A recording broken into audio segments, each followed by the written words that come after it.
మణికొండలోని ప్రసిద్ధిగాంచినటువంటి శ్రీ రామలింగేశ్వర దేవస్థానానికి రావడం జరిగింది. ఆయుధ పూజ చేసుకోవడానికి, వాళ్ళ వాహనాలను పూజన చేసుకోవడానికి ఇది ఒక అనువైన ప్రదేశం అన్నట్టుగా ఇక్కడికి ఎక్కువగా వస్తూ ఉంటారు. పీస్ఫుల్ గా ఉంటది, కూర్చొని ప్రశాంతంగా ధ్యానం అది చేసుకొని వెళ్తా ఉంటాం. మహిమ ఉంది, సుబ్రహ్మణ్య స్వామిది. ఏమన్నా అనుకొని ఒక 17 రోజులు తిరిగితే మనం ఏమనుకుంటే అదే జరుగుతుంది. ఇది బాగా రోజులు అవుతుంది డెవలప్ అయ్యి, ఇంకా ఎక్కువ ఈడికి వస్తున్నారు. చిన్న గుడి ఉన్నది, ఇదంతా గుట్టలు రాళ్ళు, ఇక్కడ ల్యాండ్ ఎప్పుడైతే డెవలప్ అయిందో ఈ గుడికి గుడి కూడా రోజు ప్రాముఖ్యత ఇచ్చేస్తారు.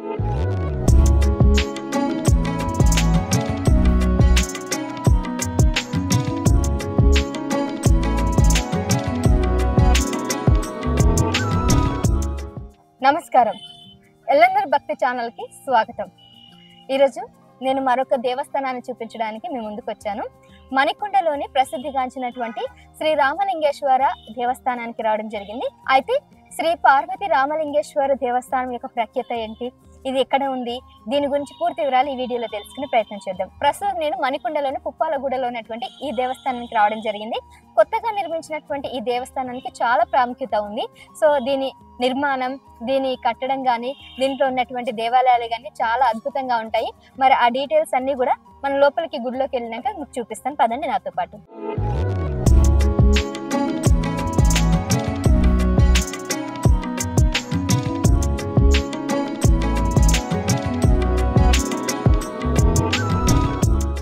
ఈ దేవస్థానం ప్రత్యేకత ఏంటంటే, ఇది మణికొండలో ఒక ప్రసిద్ధిగాంచినటువంటి దేవస్థానం. చాలా విశాలంగా, చాలా ప్రశాంతంగా ఉంటుంది. మీరు చూస్తూనే ఉన్నారు కదండి, నా వెనకాల ఎంత విశాలంగా ఉందంటే, ఒక పార్కులో ఈ దేవాలయం ఉండడమే దీని యొక్క ప్రాముఖ్యత. సో ఒకవైపు పార్కు అంటే చూడడానికి పార్క్ లాగా ఉంటుంది, పార్కు కాదు. ఆ పార్క్ పక్కన ఉన్నటువంటి ఒక గుడిని నిర్మించి, సో ఎవరైతే భక్తులు వస్తారో అటు దేవుణ్ణి దర్శించుకొని కొద్దిగా ప్రశాంతంగా అక్కడ పచ్చదనంతో కూర్చొని మనస్సుని శాంతించపరచుకోవడానికి ఇక్కడికి ఉన్నటువంటి భక్తులంతా కూడా రావడం జరుగుతుంది. అయితే ఇంకో విషయం ఏంటంటే, దగ్గరలో ఉన్నటువంటి వాళ్ళంతా కూడా ఆయుధ పూజ చేసుకోవడానికి, వాళ్ళ వాహనాలను పూజన చేసుకోవడానికి ఇది ఒక అనువైన ప్రదేశం అన్నట్టుగా ఇక్కడికి ఎక్కువగా వస్తూ ఉంటారు, వాళ్ళ వాహనాలను పూజ చేయించుకోవడానికి. అంతేకాకుండా కార్తీక మాసంలో శ్రీ పార్వతి రామలింగేశ్వర దేవస్థానానికి భక్తులు పోటెత్తుతారు.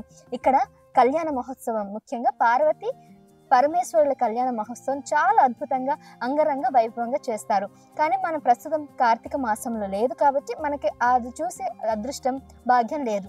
కాకపోతే ఖచ్చితంగా కార్తీక మాసంలో ఈ ప్రాముఖ్యతలన్నీ కూడా చూపించే ప్రయత్నం చేస్తాను. కానీ ఇప్పుడు ఉగాది నవయుగం స్టార్ట్ అవుతుంది కాబట్టి ఉగాదికి సంబంధించి ఎటువంటి పూజలు, ఎటువంటి పునస్కారాలు చేస్తున్నారో అవన్నీ తెలుసుకుందాం రండి. నేను చెప్పాను కదండి, పార్కును తలపించే ఇటువంటి ప్రదేశంలో పక్కనే ఒక ఆలయాన్ని నిర్మించారు. అయితే భక్తులు ఎవరైతే ఉదయం కొద్దిగా వాళ్ళ ఆరోగ్యాన్ని బాగుపరచుకోవడానికి, లేకపోతే కొద్దిగా సంతోషంగా ఆనందంగా జీవించాలనుకున్న వాళ్ళు మనశ్శాంతి కోసం 2 ప్లేసెస్కి వెళ్తుంటారు. ఒకటి పార్క్, అంటే చక్కగా అక్కడ కూర్చొని మెడిటేషన్ చేసుకోవడానికి.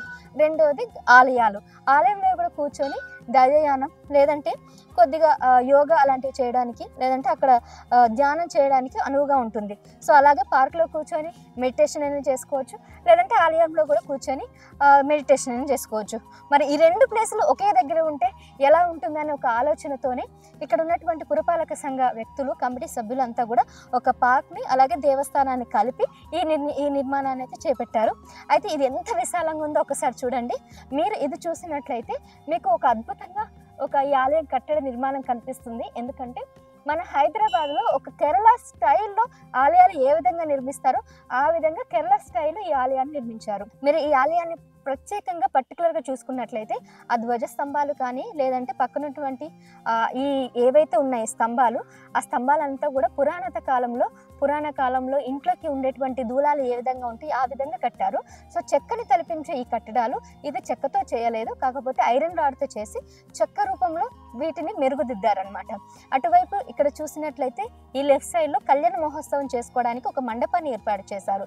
నేను ఇందాక చెప్పాను కదా, పార్వతి పరమేశ్వరుల కళ్యాణ మహోత్సవం కార్తీక మాసంలో చాలా గొప్పగా ఇక్కడ పూజలు నిర్వహిస్తారు, కళ్యాణాన్ని కూడా నిర్వహిస్తారు. మరి ఈ ప్లేస్లోనే చేస్తారు.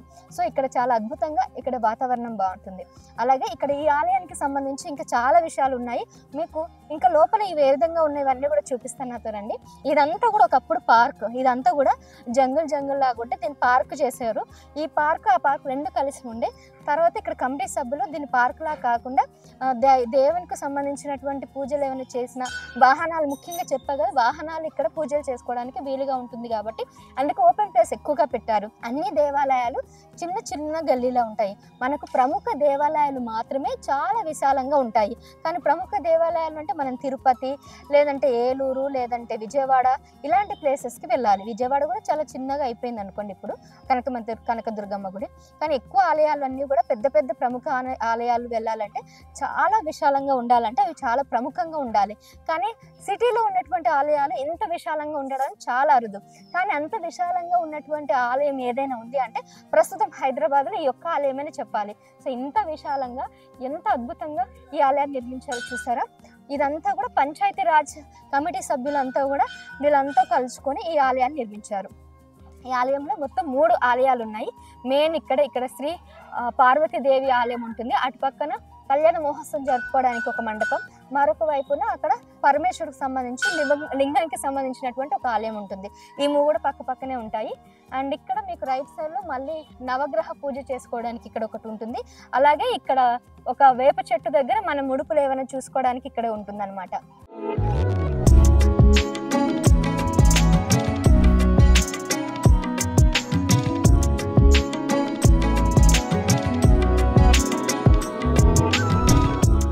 శ్రీ పార్వతీ రామలింగేశ్వర దేవస్థానంలో ప్రముఖంగా చెప్పుకున్నాం కదా, ఇది ఒక పక్కనే ఆలయం పక్కనే కూడా ఒక పార్కును కల్పించే విధంగా ఈ దేవస్థానం ఉంటుంది. అయితే దేవస్థానం యొక్క ప్రాముఖ్యత ఇంకా దీని గురించి చాలా విషయాలు మాట్లాడదాం. మనతో పాటు భక్తులు కూడా ఉన్నారు. సో ఎలా అనిపించింది ఏంటో వాళ్ళని అడుగుదాం. నమస్కారం అండి. నమస్తే అండి. మీ పేరండి? నా పేరు రోహిణి అండి. మేము ఇక్కడే పక్కన కాలనీలో ఉంటాము.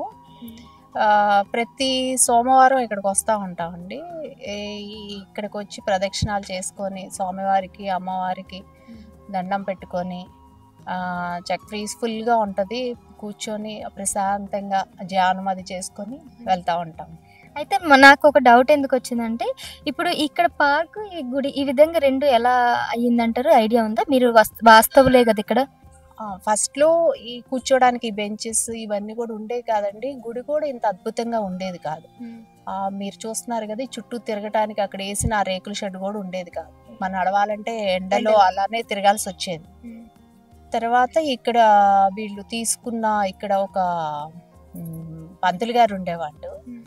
ఆయన ఈ కమ్యూనిటీ వాళ్ళు తీసుకున్న దీన్ని బట్టి ఇదంతా చేంజెస్ వచ్చినాయి అన్నమాట. ఇప్పుడు ఇక్కడికి వస్తే ఎలా ఉంటదంటే నిజంగా ఆ పరమేశ్వరుడికి ఎదురుగా కూర్చున్న ఫీల్ ఉంటది అనమాట. అంత ప్రశాంతమైన వాతావరణం. గోవులు ఒక పక్క, ఇక్కడ గోవులు కూడా ఉన్నాయండి, అటు పక్కన ఉన్నాయి. వాటికి కూడా మంచిగా షెడ్లు అవి వేసారు. చాలా బాగుంది. అయితే మీరు అన్నట్టు ముందుగా ఇటువంటి ఏమీ లేదండి. తర్వాత డెవలప్మెంట్ అయ్యింది అనమాట.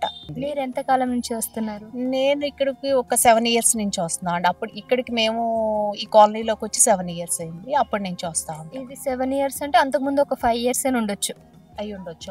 నేను వచ్చిన దగ్గర నుంచి అయితే ఇంత డెవలప్మెంట్ లేదు ఆ టైంలో. ఎవ్రీ ఇయర్ కొంచెం కొంచెంగా డెవలప్ అవుతా ఇలా వచ్చింది అనమాట. ఇప్పటికే ఇది మణికొండ పంచాయతీ వాళ్ళ కమిటీ ఆధ్వర్యంలో నిర్వహించినటువంటి ఈ దేవస్థానం అని వచ్చంటారా, లేకపోతే దీని కమిటీ సభ్యులు ప్రత్యేకంగా ఉంటారండి? విడిగా ఉండొచ్చు నేను అనుకుంటున్నాను. క్లియర్ గా తెలియదు నాకు. సో ఎక్కువగా ఇది కార్తీక మాసంలో చాలా బాగా ఇక్కడ కళ్యాణ మహోత్సవం చేస్తారని అంటారు కదా. సో ఎలా ఉంటాయండి అవి? చాలా బాగుంటాయి. చాలా బాగుంది. ఇక్కడ మండపం వేసిన దగ్గర అనుకుంటా చాలా బాగా చేస్తారు, కళ్యాణం చేస్తారు. చాలా ప్రతిదీ చేస్తారు, చాలా బాగా చేస్తారు. వినాయక చవితి వస్తే అది కానీ ఆ మండపంలోనే పెడతారు. ఇక్కడ ఓన్లీ పార్వతీ పరమేశ్వరులు కాకుండా ఇంకా ఏ ఆలయాలు ఉన్నాయండి? మనకి అయ్యప్ప స్వామి ఉన్నారు. ఆ తర్వాత దక్షిణామూర్తి అక్కడ చెట్టు కింద ఉన్నారు. ఇంక ఇక్కడ వచ్చేసి సుబ్రహ్మణ్య స్వామి నవగ్రహాలు అన్నీ ఉన్నాయి. సుబ్రహ్మణ్య స్వామి, అయ్యప్ప, దక్షిణామూర్తి నవగ్రహాలు కూడా అక్కడ ఉన్నాయి అన్నమాట. ఇక్కడ ఏమన్నా మనము యాగాలు అలాంటివి చేయించుకుంటారు కదా, హోమాలు అలా, ఆ ప్లేస్ లో యాగశాల అన్నమాట. అది హోమాలు అవన్నీ జరుగుతూ ఉంటాయి. గణపతి హోమము గాని ఏదైనా చండీ హోమం గాని అట్లా జరుగుతూనే ఉంటాయి. Okay, nice. అంటే నేను చూసిన వాటిలలో సిటీలో ఉండేటువంటి దేవస్థానం ఇంత విశాలంగా ఉండడంలో చాలా అరుదు. సో ఇది ఇంత పెద్దగా ఉండడం అంటే ఇది ఒక గొప్ప విషయమే కదండి. అవును, మేము చాలా అదృష్టంగా భావిస్తున్నాం. పక్కనే ఉంటాం కాబట్టి వచ్చి మనసులో ఎప్పుడు అనిపిస్తే సోమవారం దర్శనం చేసుకోవాలని వచ్చి ఇలా దర్శనం చేసుకుంటా ఉంటాం. అంటే రద్దీగా ఉన్నా కూడా మనకి ఎక్కువసేపు ఉండబుద్ధి కాదు, కానీ ఇది మాత్రం ఎంత మంది వచ్చినా కానీ ఇంకా చాలా స్పేస్ ఉంది అన్న ఫీలింగ్ అనిపిస్తుంది. ఉంటదండి, అందుకే ఈవినింగ్ టైం ఎక్కువగా వస్తా ఉంటాం, పొద్దున్న కన్నా. థ్యాంక్ యూ అండి, థ్యాంక్ యూ సో మచ్. ఇక ఇక్కడ మనతో పాటు మరో భక్తురాళ్ళు కూడా ఉన్నారు, వాళ్ళని కూడా అడుగుదాం. నమస్కారం అండి. నమస్కారం. మీ పేరండి? ఆదిలక్ష్మి అండి. ఆదిలక్ష్మి గారు. సో ఎలా అనిపించింది మేడం ఇక్కడికి వస్తూ ఉంటే? ప్రశాంతంగా ఉంటదండి, మనశ్శాంతి ఉంటది. జనరల్ గా పొద్దున్న ఉదయం వాకింగ్ చేసుకోవడానికి కుదురుతుంది, అలాగే దేవునికి పూజ చేసుకోవచ్చు. సో మీరు ఒక్కరే వస్తుంటారండి, ఫ్యామిలీ మెంబర్స్ తో వస్తుంటారా? నేను ఒక్కదాన్నే వస్తానండి. ఒక్కదాన్ని వచ్చి కొంచెం కూర్చొని దండం పెట్టుకొని వెళ్ళిపోతానండి. ఎక్కడ ఉంటారండి? ఇక్కడ పక్కన కాలనీలో. ఓకే, సో మీకు వాకబుల్ డిస్టెన్స్. సో నమస్కారం మ్యామ్, మీ పేరండి? వీణా. వీణా గారు. సో మీరు ఎక్కడ ఉంటారండి? మేము ఇక్కడ పక్కన లైన్ లో ఉంటాము. సో కొత్తగా వచ్చినాము. మీరు కొత్తగా వచ్చారా? సో కొత్తగా వచ్చారంటే మీకు పక్కన ఎవరైనా చుట్టూ చెప్పారా ఇక్కడ ఒక గుడి ఉంది అలా అని? నాకు శివుడు అంటే బాగా ఇష్టము. శివుడు అంటే దానికి వస్తా అంటాం వారము. ఇప్పుడు ప్రెగ్నెంట్ కదా, దానికి వస్తా అంటాను. ఇంకా ప్రెగ్నెన్సీ టైంలో ఇంకా చాలా ప్రశాంతంగా ఉండాలని కూర్చోవాలనిపిస్తుంది. చూడడానికి బాగుంది. మా అత్త వాళ్ళు వచ్చినారు. మీ అత్త మీ ఆడపడుచు వాళ్ళ? నా బిడ్డ అవుతుంది. ఓ మీ అమ్మాయా? అంటే మా బావ కూతురు. సో అంటే ఇప్పుడు ఈ గుడికి వచ్చినప్పుడు మనకి ఎలా అనిపిస్తుంది అంటే కొబ్బరికాయలు ఇవన్నీ అదంతా రెగ్యులర్గా ఉన్న గుడిలే, కానీ ఇక్కడ ఎంతసేపు అయినా ఒక పార్క్ లో కూర్చున్న ఫీలింగ్ కలిగించే విధంగా వీళ్ళు ఏర్పాటు చేస్తారు. విధంగా ఉంది, ఏమంటే బాగా చేస్తారు, బాగుంది. మీరు కన్నడీయులా అండి? తెలుగేనా? ఎక్కువంటే ఇక్కడ సుబ్రహ్మణ్య స్వామి టెంపుల్ అవి ఉన్నాయంటారు, కన్నడ వాళ్ళు ఎక్కువగా వస్తూ ఉంటారని విన్నాను. అలా ఆంధ్ర వాళ్ళు కూడా బాగా చేస్తారు. అంటే ఆయన బాగా మహిమ ఉంది సుబ్రహ్మణ్య స్వామిది. ఏమన్నా అనుకొని ఒక 17 రోజులు తిరిగితే మనం ఏమనుకుంటే అది జరుగుతుంది. ఓకే, ఇక్కడ అవి చేయొచ్చు. సుబ్రహ్మణ్యం ఇక్కడ ఉంది టెంపుల్, బాగుంది. ఇప్పుడు ఇంకొక భక్తురాలు కూడా ఉన్నారు. నమస్కారం అండి. మీ పేరు? జాను. మీరు ఏం చేస్తుంటారండి? నేను ఇంటర్ సెకండ్ ఇయర్ అయిపోయింది, మొన్న పబ్లిక్ ఎగ్జామ్స్. ఇంటర్మీడియట్కే మీరు ఇంత భక్తి పార్వశత గుడికి వస్తున్నారంటే మీకు ఎక్కువ ఆధ్యాత్మికత అంటే ఎక్కువ డివోషనల్గా ఉండడం ఇష్టమా, లేకపోతే ఊరికేనే సరదాగా మీ వాళ్ళతో వచ్చారా? సరదాగా కాదు, నేను మంచిగా ఒక పొజిషన్లో ఉండాలని దేవుని కోరుకోవడానికి. మీకు అంటే కొద్దిగా పూజలు అవన్నీ చాలా ఇష్టమా? ఇష్టం. బాగా చేస్తూ ఉంటారా? చేస్తాను. అంటే ఈరోజు సోమవారం ఎక్కువగా సోమలింగేశ్వర స్వామికి కానీ లేదంటే శివలింగానికి అభిషేకాలు చేయడానికి ఎక్కువ సోమవారం రోజు వస్తూ ఉంటారు. సో ఆ విధంగా మీరు ఎవ్రీ మండేనే వస్తారా? రోజు మండే, థర్స్డే సాయిబాబా గుడి. ఓకే, సాయిబాబా గుడికి ఎవ్రీ థర్స్డే వెళ్తారు. ఓకే, ఇంకా ఎట్లా అనిపిస్తుందండి ఈ గుడికి వచ్చినప్పుడల్లా? మైండ్ మొత్తం పీస్గా ఉంటుంది, పీస్ఫుల్గా. గుడికి వచ్చిన తర్వాత, గుడి నుంచి వెళ్ళిన తర్వాత మంచిగా ఇంట్రెస్ట్గా చదువుకుంటాం. గ్రేట్. అంటే మీకు ఎక్కువ శ్రద్ధగా ఉండాలని చెప్పేసి ఇక్కడ ఇంకా ఏ గుడికి వెళ్ళారు ఇది కాకుండా మీరు? ఇక్కడ సాయిబాబా టెంపుల్ అంతే. జూబ్లీ హిల్స్లో పెద్దమ్మ గుడికి వెళ్తుంటారు. ఓకే, అంతే. సో ఏంటి ప్లాన్స్ నెక్స్ట్ ఇంకా మీవి? నెక్స్ట్ ఏం చేయాలో ఇంకా ఆలోచించాలి. And all the best. మీ పేరు ఇంతకీ? Janu. All the best Jahnavi, మంచిగా చదువుకోండి. Okay, thank you.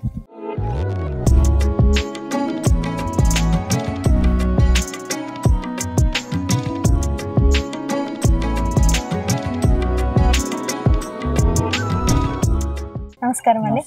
మీ పేరు? నా పేరు రవితేజ. రవితేజ గారు. సార్ ఇది మీరు ఎక్కడ ఉంటారండి? ఇక్కడ మణికొండ మర్రి చెట్టు బ్యాక్ సైడ్. మర్రి చెట్టు దగ్గర ఉంటారా? అయితే ఈ గుడి గురించి మాకు ఇంకా చాలా విషయాలు తెలియాలి. మేము మొదటిసారిగా రావడం జరిగింది. ఫేమస్ అని చెప్తారు పార్వతీ రామలింగేశ్వర స్వామి అని. సో మీరు ఎప్పటి నుంచి వస్తున్నారు, అసలు ఈ గుడి ప్రాముఖ్యత ఏంటండి? మేము 6 months బ్యాక్ ఇక్కడికి వచ్చాము. 6 months నుంచి నేను ఆల్మోస్ట్ మండే ఇక్కడికి వస్తాను. ఇది actual 700 years old back temple అని చెప్పేసి చెప్తూ ఉంటారు. 700 years old very old temple. మీరు అబ్జర్వ్ చేస్తే ఈ పక్కన శ్మశానం కూడా ఉంటుంది. ఏంటి దీని పక్కన శ్మశానం? దినాంగల్ శ్మశానం. అంటే గేటెడ్ దానికోసం కమ్యూనిటీ ఇటు పక్కన శ్మశానం ఉంటుంది. సో అక్కడ ఆ స్టోరీ సంథింగ్ పూజారి గారు ఎనీథింగ్ క్లియర్ చెప్తారు. ఆ శ్మశానం ఆ టైంలో శివుడు ఇక్కడ వెలిసినట్టు చెప్తారు. స్వయంభూ అండి. స్వయం. ఓకే. సో పక్కన శ్మశానం పక్కన ఎప్పుడు శివాలయం ఉంటుంది. అవును, ఎందుకంటే ఇక్కడ ఉన్నటువంటి ప్రజలకు కొద్దిగా సంరక్షణగా ఉండడానికి ఆయన కాటికాపరి కింద చెప్తారు కాబట్టి శ్మశానానికి. సో శివుడు జనరల్ గా ఎప్పుడు చూసినా శ్మశానం దగ్గర ఉంటారు. ఎప్పుడైనా శ్మశానం దగ్గర. అవునవును. మీరు ఏ గుడైనా చూడండి, ఈవెన్ జ్యోతిర్లింగాలు కానీ అవి కానీ ఇవి కానీ శివాలయం. ఇప్పుడు శివరాత్రి కూడా మనం మీరు చూస్తుంటే ఇక్కడ బాగా చేస్తారు శివరాత్రి కూడా. మొదట సాయంత్రం ఏమో కళ్యాణం జరిగింది, రాత్రి ఏమో శివరాత్రి రోజు లింగాభిషేకం పొద్దున్న 4 గంటల వరకు 11 అభిషేకాలు అవన్నీ చేస్తారు ఇక్కడ. సో మీరు ఆ టైంలో చూస్తే ఈ చుట్టుపక్కల అందరూ ఇక్కడికే వస్తారు. పెద్ద పెద్ద సెలబ్రిటీస్ కాడి నుంచి అందరూ వస్తారు ఇక్కడికి, ఈ గుడికి శివరాత్రి రోజు. వాళ్ళందరూ ఇక్కడే వచ్చి, ఇది చాలా పురాతన. అంటే 700 అంటే ఇప్పుడు నేను ఒక ఆవిడని అడగడం జరిగింది, 7 years నుంచి అయితే నేను చూస్తున్నాను అన్నది. 700 years బ్యాక్ టెంపుల్ అది. నేను ఏ టెంపుల్ కి వెళ్ళినా ఫస్ట్ పూజారి గారితో మాట్లాడతాను గుడి గురించి. నాకు ఆయన చెప్పారు అనమాట. అది మా అపార్ట్మెంట్ లోనే ఉంటారు పూజారి గారు, సేమ్ మా నైబర్. ఆయన చెప్పారు చాలా పవర్ఫుల్ శివాలయం ఇది మణికొండలో. అంటే అనుకో నేను శివాలయం ఎక్కడ ఉంటే అక్కడికి వెళ్తాను జనరల్ గా. ఎక్కడికి వెళ్ళినా శివాలయానికి వెళ్తా ఉంటాను. సో ఆయన అలా చెప్పారు మరి.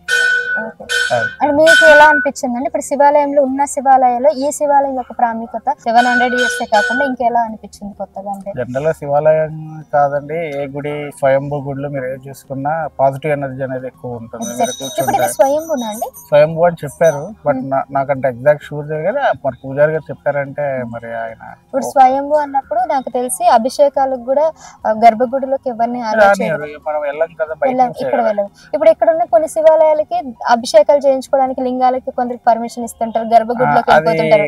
అవి ప్రతిష్ఠించినవి అంత డీప్ గా నాకు నాలెడ్జ్ లేదు, కానీ నార్త్ సైడ్ ఎటువైపు వెళ్ళినా కానీ మనం డైరెక్ట్ వెళ్ళి శివాలయం టచ్ చేస్తాం.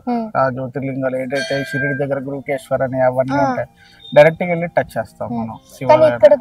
మన వైపు ఆల్మోస్ట్ మరి అది అంత క్లారిటీ ఐడియా లేదు నాకు, కానీ మన వైపు గర్భగుడిలోకి పర్టికులర్ ఎవరైతే ఉన్నారో వాళ్ళు మాత్రమే అన్ని పూజలు చేస్తారు తప్ప అందరు వెళ్ళడానికి లేదు. నేను అడిగాను ఇదే ప్రశ్న.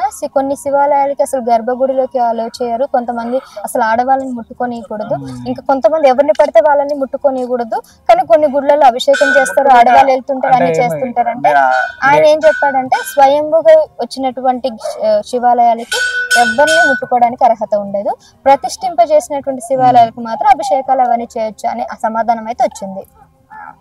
మేబీ మరి నాకన్నా ఆయనకి ఎక్కువ తెలుస్తుంది, కానీ ప్రతిష్ఠించింది అంటే ఇప్పుడు కాకినాడలో భానుగుడి అని ఉంటది, ఎప్పుడైనా విని ఉంటారు మీరు, భానులింగేశ్వర స్వామి. అది చంద్రుడు ప్రతిష్ఠించిన శివాలయం. దాంట్లో కూడా మేము లోపలికి వెళ్ళడానికి లేదు, ఓన్లీ పూజారులే వెళ్తారు. అది ప్రతిష్ఠించిన చంద్రుడు కదా, అట్లా అంటారా? అంటే మనం వరకు అంటే ఇప్పుడు రీసెంట్ గా పూజారులు కానీ లేకపోతే లోకల్ గా ఎవరైనా కమ్యూనిటీ సభ్యులు వాళ్ళు శివలింగాన్ని తయారు చేసి తీసుకొచ్చి అక్కడ పెడితే దానికి అంత పవర్ఫుల్ ఉండదు కాబట్టి వాటికి అభిషేకాలు చేస్తారు. చెప్పలేండి పవర్ఫుల్ నాన్ పవర్ఫుల్ మేబీ వాళ్ళు ఇంకా వాళ్ళకి బెటర్ తెలిసి ఉండదు, కానీ మనం ఏంటంటే లాజిక్ లేస్తాం కానీ ఇప్పుడు మరి అట్లయితే జ్యోతిర్లింగాలు అక్కడికి వెళ్ళి టచ్ చేస్తాం. జ్యోతిర్లింగాలు ఎవరు ప్రతిష్ఠించారు మరి? నార్త్ లో జ్యోతిర్లింగాలే కదా, ఇవన్నీ స్వయంభూవే. జ్యోతిర్లింగాలు అంటే స్వయంభూయే కదా, మరి వాటిని ఎందుకు టచ్ చేస్తున్నా ఇక్కడ ఎందుకు టచ్ చేయట్లేదు? మేబీ ఇంకేమైనా రీజన్ ఉండుండొచ్చు, రీజన్ లేకుండా అయితే వాళ్ళు ఏం చేయరు కదా, మేబీ అది ఉంటుంది అంతే.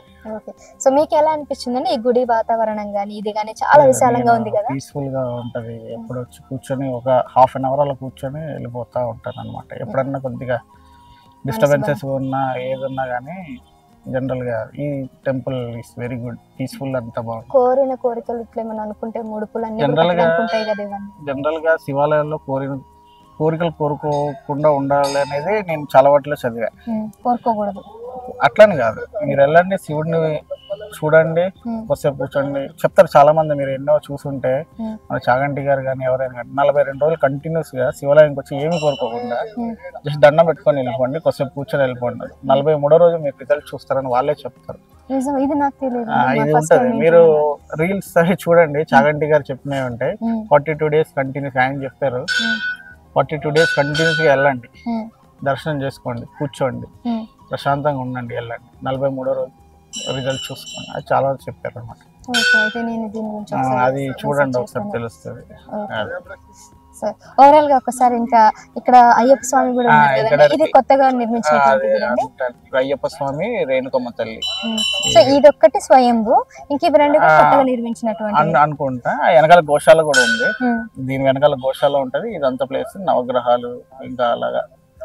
ఇది ఏంటంటే ఇప్పుడు ఇక్కడ మండపం, ఏదైనా జరిగినప్పుడు మండపం, ఏదైనా ఏం జరిగినా గానీ ఈ మండపంలో పెడతారు. అక్కడ స్టేజ్ మీద పెడతారు. మెయిన్ అభిషేకాలన్నీ ఇక్కడే జరుగుతాయి. అది కూడా ఏదన్నా పూజలు ఏదన్నా మన లాంటి వాళ్ళతో చేయించుకోవాలనుకుంటే అక్కడ చేస్తారు, అది పెడతారు. మీ పేరేంటండి? నా పేరు రవితేజ. రవితేజ గారు, థ్యాంక్ యూ రవితేజ గారు, చాలా విషయాలు తెలియజేశారు. నమస్కారం అండి. నమస్కారం. మీ పేరండి? పద్మ. ఎక్కడ ఉంటారండి పద్మ గారు? మేము ఇక్కడనే ఉంటాం, దగ్గరలోనే ఉంటారా? ఈ గుడి మీకు ఎంతకాలం నుంచి తెలుసు, ఎప్పటి నుంచి వస్తున్నారు? మాకు చాలా ఏళ్ళ నుంచి తెలుసు. అప్పుడప్పుడు దర్శనం చేసుకోవడానికి వస్తాము, చాలా బాగుంటుంది. ఓకే. సో మీరు ఎంతకాలం అయింది మణికొండకు వచ్చి? మేము మణికొండకు వచ్చి 15 సంవత్సరాలు, 16 సంవత్సరాలు అవుతుంది. ఓకే. సో ఈ గుడికి ఎన్ని ఇయర్స్ నుంచి వస్తున్నారు మీరు? మేము తెలిసినప్పటి నుంచే వస్తున్నాము. గుడి ముందు చిన్నగా ఉండే, ఇప్పుడు మళ్ళీ చాలా పెద్దగా డెవలప్ అయింది. ఓకే. ఇది ఎంతకాలం అయింది, ఇంత భారీగా చాలా బాగా డెవలప్ చేసి ఎంతకాలం అయింది? 3 years అట్లా అవుతుంది, 3 సంవత్సరాలు అవుతుంది. అవునా? 3 సంవత్సరాలు అవుతుంది. ఓకే. మీ కుటుంబ సభ్యులతో వస్తుంటారా, మీరు ఒకరే వస్తుంటారా? వస్తాం, పిల్లలతో పాటు వస్తాం, అందరితోనే వస్తాం. ఓకే. సో ఇక్కడ దగ్గరనే కాబట్టి వస్తూ ఉంటాం. ఓకే. ఇక్కడ బాగా ఫేమస్ లో ఇది ఒక టెంపుల్ ఏముంది, ఇంకేమైనా ఉన్నాయండి? ఉన్నాయి, ఇక్కడ ఇది ఉంది, అక్కడ పైన ఇంకో శివాలయం గుడి ఇక్కడ. సో పైన అక్కడ మణికొండ శివాలయం అంటారు, గోల్డెన్ టెంపుల్ అని ఒకటి ఉంది. ఇక్కడ ఫేమస్ అయినాక ఇక్కడైతే ఇక్కడ చాలా బాగా జరుగుతుంది. మహాశివరాత్రి బాగా జరుగుతుంది. మహాశివరాత్రి. దీన్ని ఏ శివాలయం అంటారు? అక్కడ మణికొండ శివాలయం. దీనికి ఏం పేరు ఉందండి? ఇది గిట్ట మణికొండ చిన్న శివాలయం, అదేమో కొండ మీద శివాలయం అని అన్నాక వింటారు. కొండ మీద శివాలయం. ఆడ షూటింగ్ లైవ్ ఎక్కువ జరుగుతాయి, ఈడైనా జరుగుతాయి. ఇది బాగా రోజులు అవుతుంది డెవలప్ అయ్యి, ఇంకా ఎక్కువ ఈడికి వస్తున్నారు చాలా మంది. ఇక్కడ ఇంకా దక్షిణమూర్తి ఇవన్నీ కూడా పూజలు ఇవన్నీ కూడా చేస్తూ ఉంటారు, అన్ని చేస్తూ ఉంటారు. ఇంకా పొద్దుగాల చాలా రష్ ఉంటది బాగా, శివరాత్రి అప్పుడు, పండగలప్పుడు అన్ని చాలా బాగా చేస్తారు. ఓకే అండి. సో మీరు వాకింగ్ తో పాటు ఇక్కడ కాస్త ప్రశాంతంగా కూర్చోడానికి పార్క్ లో ఉండి, అలాగే వాకింగ్ అనే ఏం కాదు, ఏదైనా ప్రశాంతంగా కూర్చోవాలని, దేవుడికి దండం పెట్టుకోవాలని వస్తాం అంతే. వాకింగ్ కోసం అని కాదు, పని చేసుకునేటోళ్ళం కదా, ఇంకా ఇట్లా వచ్చి దేవుడి దగ్గరనే ఇక్కడే కదా కూర్చుందామని వచ్చి కూర్చుంటాం. థ్యాంక్ యూ అండి. మీ పేరు? మల్లేష్ గారు. సార్ ఎక్కడ ఉంటారు? సొంతం ఇక్కడనే. సొంతం ఇక్కడేనా? పుట్టి పేరు ఇక్కడ. సో మీరు మణికొండ వాస్తవ్యులు.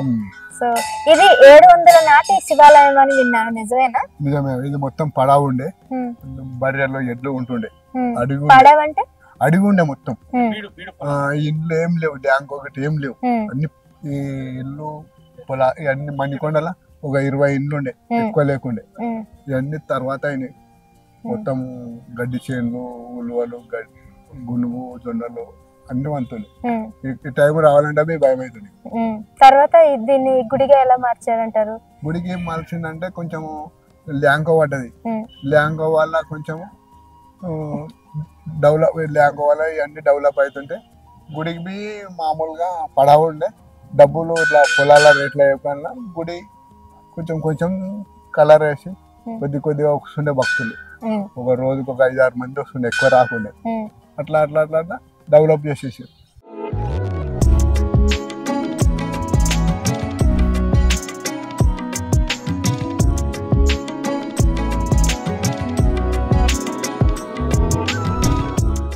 నమస్కారం అండి. నమస్తే. మీ పేరు సార్? దేవేందర్. దేవేందర్, మీరు మణికొండ వాస్తవ్యులేనా?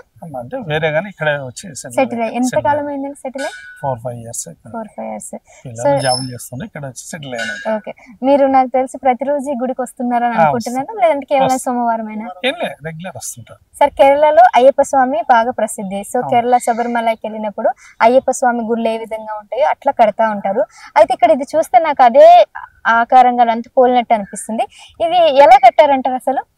ఎలాగంటే ఇక్కడ భక్తులు రాను అయ్యప్ప స్వామి భక్తులు బాగా ఇంప్లూడ్ అయ్యి దీనిలో మెయింటైన్ చేసే వాళ్ళు కూడా భక్తులే బాగా సన్నిధానం బాగా డెవలప్ చేసి ఈ ఒక 6 months అవుతుంది కట్టిగూడక. ఇది మన సన్నిధానం మనం పడి పూజ చేయడానికి ప్రజెంట్ గా కట్టారు. ఇది అంతే 6 months. ఎవరు వచ్చి కట్టారు? కేరళ నుంచి వచ్చారండి? కేరళ నుంచి మొత్తం డెమో తీసుకుని అంతా వీళ్ళు బిల్డర్ ఎవరెవరు ప్లాన్ తీసుకుని మొత్తం వీళ్ళే ఇక్కడ ఉన్న వాళ్ళంతా చందా వేసుకుని దాతలు ఎవరు అయ్యప్ప స్వామి గురుస్వాములు వాళ్ళందరూ మన కట్టేటప్పుడు మేము కూడా ఉన్నాం ఇక్కడ. ఆ ప్లాన్ చేసి ఒక 6 months అంతే, జనవరి అంత ముందే కట్టేశారు అంతే. ఆ ప్లాన్ చేయాలని ప్లాన్ మీద దాతలు కూడా బాగా డబ్బున్న వాళ్ళు బాగా ఆర్థికంగా ఇవ్వడానికి దీన్ని డొనేట్ చేసిన బాగున్నారు. ఆర్థికంగా అందరు స్థిరపడిన వాళ్ళు, స్థిరపడ్డలు ఉండదు, భూములు కూడా చాలా విపరీతంగా పెరిగిపోయినాయి. అది ఒకటి అపార్ట్మెంట్ అన్ని ఇంకా బాగానే డబ్బు ఉంది ధనికంగా. ఇక్కడ డబ్బు డొనేట్ చేయడానికి బాగా సహకరిస్తున్నారు. మన శివరాత్రి కూడా కనీసం 80,000 మంది 50,000 మంది ఉంటారు.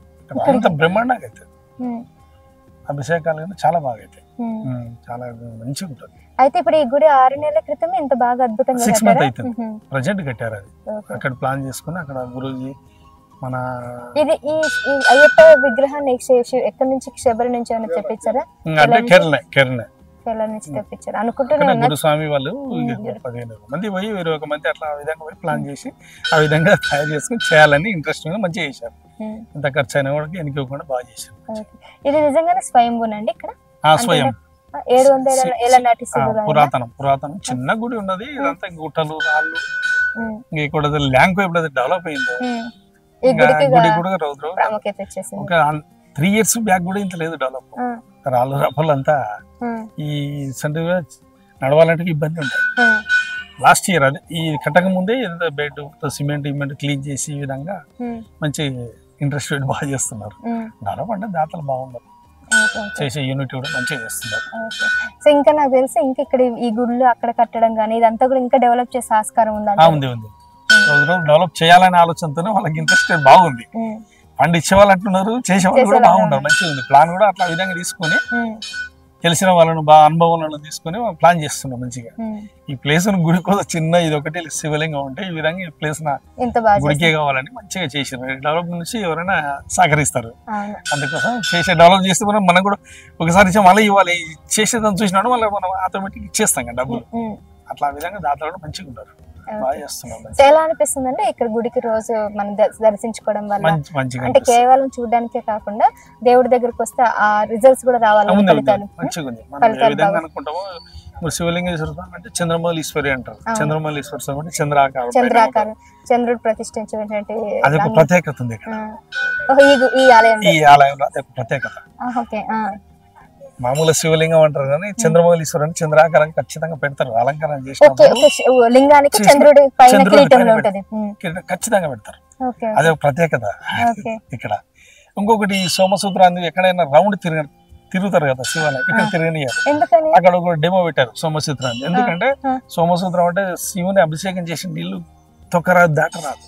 అందుకే ఆ నీళ్ళన్నీ ఇట్లా బయటికి బయటికి సైడ్ ఉంటది. అందుకే ఒక డయాగ్రామ్ పెట్టారు ఇక్కడ. ఇక్కడ బోర్డు ఉంటది, అది కూడా తీసుకోండి. అయితే ఏ విధంగా వెళ్ళి తిరగాలి, ఇటు వెళ్ళారు అక్కడి నుంచి మళ్ళీ రిటర్న్ ఇట్లా వచ్చేసి మళ్ళీ ఈ విధంగా వస్తారు. అక్కడ సోమసూత్రం దాటరాదు. అందుకే చాలా మంది ఇలా వెళ్ళి మళ్ళీ ఇలానే వస్తున్నారు. ఎందుకని మీరు అంటే ఇది ఒక ప్రత్యేకత, అది ఒకటి బాగా పెట్టారు. నీవు ఎంత ప్రదక్షిణ చేసినా ఇలా వస్తున్నారు. అదొకటి స్పెషల్ గా అదొకటి మంచి ప్లాన్ మీద ఇది చేసిండ్రు. చేసేవాళ్ళు కూడా చాలా ఇంట్రెస్ట్ గా బాగా చేస్తున్నారు. అయితే ఈ గుడి యొక్క ముఖ్య ప్రత్యేకత ఏదంటే ఇంకా ఇది ఇలా వెళ్ళి ఇలా రావడం అంతే. చాలా విషయాలు తెలియజేశారండి. ఇక చూసారు కదా ధ్వజస్తంభం దగ్గర నేను ఈ రామలింగేశ్వర ఆలయం ముందే ఉన్నాను. సో భక్తులు మాట్లాడిన విషయాలన్నీ కూడా చూసారు కదా. సో ఇది 700 నాటి దేవస్థానం అనే ప్రఖ్యాతగాంచింది. స్వయంగా విరిసినటువంటి ఈ దేవాలయానికి చాలా ప్రఖ్యాతలు ఉన్నాయి, చాలా ప్రత్యేకతలు ఉన్నాయి. సో ముఖ్యంగా ఇక్కడ చుట్టూ ప్రదక్షిణలు కాకుండా ఒకే మార్గంలో వెళ్ళి మళ్ళీ తిరిగి అదే మార్గంలో రావడమే ఈ దేవాలయం యొక్క ప్రాముఖ్యత. అంతేకాకుండా ఈ దేవాలయంలో మొదట్లో నేను చెప్పాను కదా, అక్కడ సేమ్ కేరళలో ఉన్నటువంటి దేవస్థానాలు ఏ విధంగా కడతారో అదే విధంగా అక్కడ ఉన్నటువంటి ఆ గుడిని చూస్తే నాకు ఆ విధంగా తలపించింది. సో కేరళ ఆనవాళ్ళని, కేరళ నుంచి ప్రత్యేకంగా కొంతమంది పూజలను తీసుకొచ్చి ఇక్కడ అయ్యప్ప దేవాలయాన్ని కూడా నిర్మించడం జరిగింది. అంతేకాకుండా అక్కడ వెనకాల ఉన్నటువంటి ఆవులు గోవులతో ఒక గోశాల నిర్వహించారు. సో ఈ రోజు రాత్రి అవడం వల్ల అక్కడ మనకు చూపించడానికి వీలు లేదు. అండ్ ముఖ్యంగా ఈ గుడికి చాలా ప్రాముఖ్యతలు ఉన్నాయి, చాలా ప్రత్యేకతలు ఉన్నాయి. శివాలయం మొత్తం కూడా చాలా ప్రశాంతంగా ఆహ్లాదకరంగా ఉంది. శివరాత్రి రోజు అయితే భక్తులు పోటెత్తుతారు, ఆ రోజు చాలా కోలాహలంగా ఉంటుంది. మరి ఇది ఇవాల్టి ఈ రామలింగేశ్వర ప్రత్యేకత విషయాలు. మరొక వీడియోలో మరొక దేవుడి గురించి, మరొక ఆలయం గురించి మరిన్ని విశేషాలతో మళ్ళీ మీ ముందుంటాను. ఎల్లన్నర్ భక్తి ఛానల్కి స్వాగతం, ధన్యవాదాలు.